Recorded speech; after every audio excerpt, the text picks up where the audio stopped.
पृथ्वीराज चौहान एक ऐसे शूरवीर योद्धा थे जिनके साहस और पराक्रम के किस्से भारतीय इतिहास के पन्नों पर स्वर्णिम अक्षरों में लिखे गए हैं। वे एक आकर्षक कदकाठी के योद्धा थे जो सभी सैन्य विद्याओं में निपुण थे। उन्होंने अपने अद्भुत साहस से दुश्मनों को धूल चटाई थी। उनकी वीरता का अंदाजा इसी बात से लगाया जा सकता है जब मोहम्मद गौरी द्वारा उन्हें बंधक बना लिया गया और उनसे उनकी आंखों की रोशनी भी छीन ली गई, तब भी उन्होंने मोहम्मद गौरी के दरबार में उसे मार गिराया था।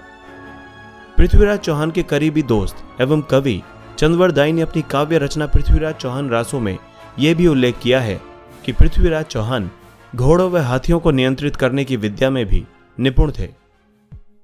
तो आइए जानते हैं इतिहास के इस महान योद्धा के जीवन से जुड़ी कुछ रोचक बातें। भारतीय इतिहास के सबसे महान और साहसी योद्धा पृथ्वीराज चौहान चौहान वंश के क्षत्रिय शासक सोमेश्वर और कर्पूरा देवी के घर साल 1149 में जन्मे थे। ऐसा कहा जाता है कि वे उनके माता पिता की शादी के कई सालों बाद काफी पूजा पाठ और मन्नतें मांगने के बाद जन्मे थे।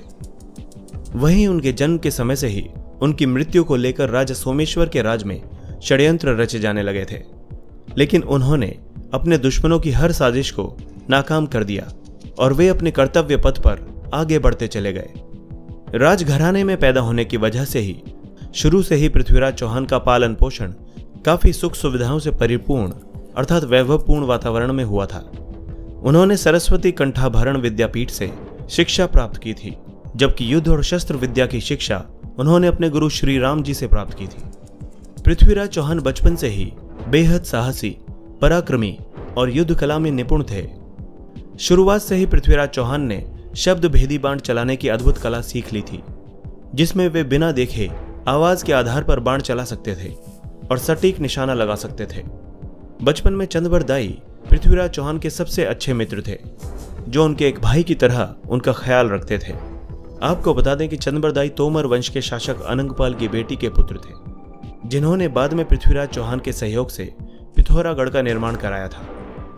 पृथ्वीराज चौहान जब महज 11 साल के थे, तभी उनके पिता सोमेश्वर की एक युद्ध में मृत्यु हो गई, जिसके बाद वे अजमेर के उत्तराधिकारी बने और एक आदर्श शासक की तरह अपनी प्रजा की सभी उम्मीदों पर खरे उतरे। इसके अलावा पृथ्वीराज चौहान ने दिल्ली पर भी अपना सिक्का चलाया। दरअसल उनकी मां कर्पूरा देवी अपने पिता अनंगपाल की इकलौती बेटी थी, इसीलिए उनके पिता ने अपने दामाद और अजमेर के शासक सोमेश्वर चौहान से पृथ्वीराज चौहान की प्रतिभा को भांपते हुए अपने साम्राज्य का उत्तराधिकारी बनाने की इच्छा प्रकट की थी, जिसके तहत 1166 में उनके नाना अनंगपाल की मृत्यु के बाद पृथ्वीराज चौहान दिल्ली के राज सिंहासन पर बैठे और कुशलतापूर्वक उन्होंने दिल्ली की सत्ता संभाली।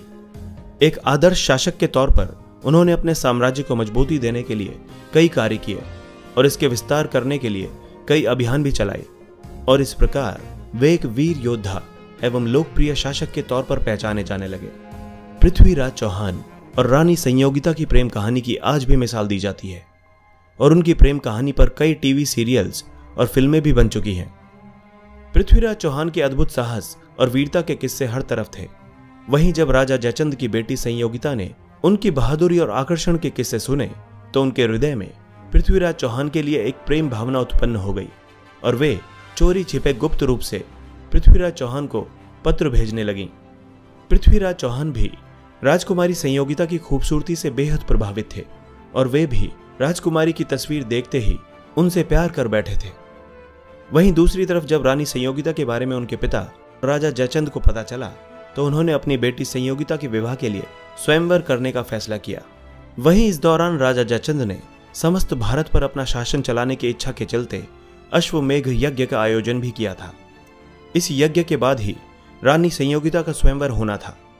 वहीं पृथ्वीराज चौहान नहीं चाहते थे कि क्रूर और घमंडी राजा जयचंद का भारत में प्रभुत्व हो, इसीलिए उन्होंने राजा जयचंद का विरोध भी किया था, जिससे राजा जयचंद के मन में पृथ्वीराज के प्रति घृणा और भी ज्यादा बढ़ गई।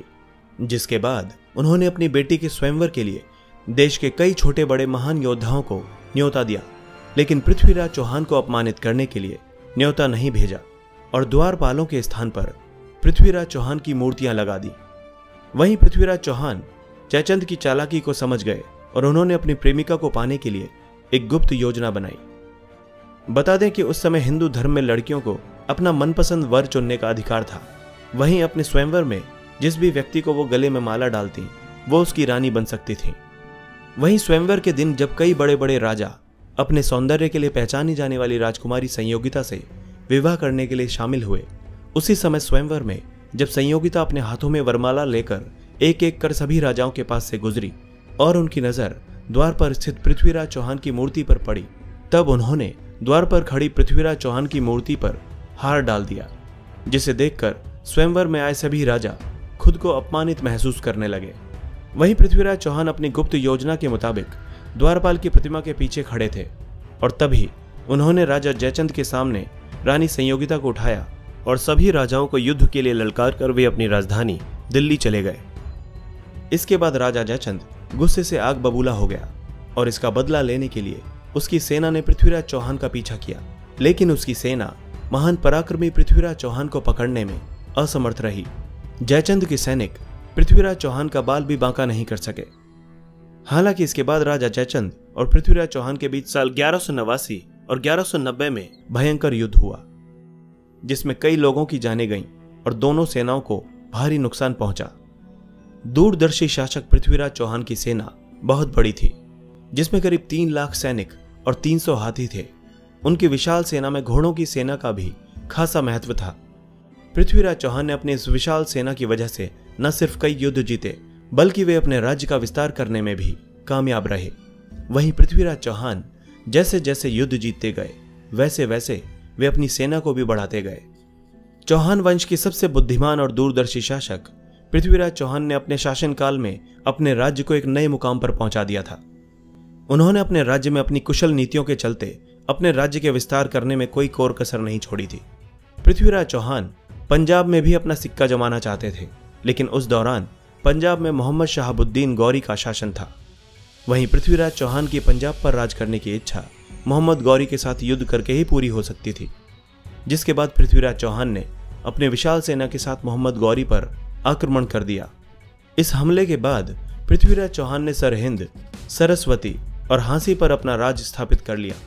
लेकिन इसी बीच अनहिलवाड़ा में जब मोहम्मद गौरी की सेना ने हमला किया तो पृथ्वीराज चौहान का सैन्य बल कमजोर पड़ गया, जिसके चलते पृथ्वीराज चौहान को सरहिंद के किले से अपना अधिकार खोना पड़ा। बाद में पृथ्वीराज चौहान ने अकेले ही मोहम्मद गौरी का वीरता के साथ मुकाबला किया, जिसके चलते मोहम्मद गौरी बुरी तरह घायल हो गया और बाद में मोहम्मद गौरी को इस युद्ध को छोड़कर भागना पड़ा। हालांकि इस युद्ध का कोई निष्कर्ष नहीं निकला। यह युद्ध सरहिंद के किले के पास तराइन नाम की जगह पर हुआ था, इसीलिए इसे तराइन का युद्ध भी कहा जाता है। कहा जाता है कि पृथ्वीराज चौहान ने मोहम्मद गौरी को 17 बार पराजित किया था, लेकिन हर बार उन्होंने उसे जीवित ही छोड़ दिया। वहीं पृथ्वीराज चौहान से इतनी बार हारने के बाद मोहम्मद गौरी मन ही मन प्रतिशोध की भावना से भर गया था। वहीं जब संयोगिता के पिता और पृथ्वीराज चौहान के कट्टर दुश्मन जयचंद को इस बात की भनक लगी तो उसने मोहम्मद गौरी से अपना हाथ मिला लिया और दोनों ने पृथ्वीराज चौहान को जान से मारने का षड्यंत्र रचा। इसके बाद दोनों ने मिलकर साल 1192 में अपने मजबूत सैन्य बल के साथ पृथ्वीराज चौहान पर फिर से हमला किया। वहीं जब इस युद्ध में पृथ्वीराज चौहान अकेले पड़ गए थे, तब उन्होंने अन्य राजपूत राजाओं से मदद मांगी थी, लेकिन स्वयंवर में पृथ्वीराज चौहान द्वारा किए गए अपमान को लेकर कोई भी शासक उनकी मदद के लिए आगे नहीं आया। इस मौके का फायदा उठाते हुए राजा जयचंद ने पृथ्वीराज चौहान का भरोसा जीतने के लिए अपना सैन्य बल पृथ्वीराज चौहान को सौंप दिया। वहीं उदार स्वभाव के पृथ्वीराज चौहान राजा जयचंद की इस चाल को समझ नहीं पाए और इस तरह जयचंद के धोखेबाज सैनिकों ने पृथ्वीराज चौहान के सैनिकों का संहार कर दिया। और इस युद्ध के बाद मोहम्मद गौरी ने पृथ्वीराज चौहान और उनके मित्र चंदवरदाई को अपने जाल में फंसाकर उन्हें बंधक बना लिया और उन्हें अपने साथ अफगानिस्तान ले गया। इसके बाद मोहम्मद गौरी ने दिल्ली, पंजाब, अजमेर और कन्नौज में शासन किया। हालांकि राजा पृथ्वीराज चौहान के बाद कोई भी राजपूत शासक भारत में अपना राज जमाकर अपनी बहादुरी साबित नहीं कर पाया। पृथ्वीराज चौहान से कई बार पराजित होने के बाद मोहम्मद गौरी अंदर ही अंदर प्रतिशोध की भावना से भर गया था। इसलिए बंधक बनाने के बाद पृथ्वीराज चौहान को उसने कई शारीरिक यातनाएं दी एवं पृथ्वीराज चौहान को मुस्लिम बनने के लिए भी प्रताड़ित किया। वहीं काफी यातनाएं सहने के बाद भी वीर योद्धा पृथ्वीराज चौहान मोहम्मद गौरी के सामने झुके नहीं और दुश्मन के दरबार में भी उनके माथे पर किसी तरह की शिकन नहीं थी।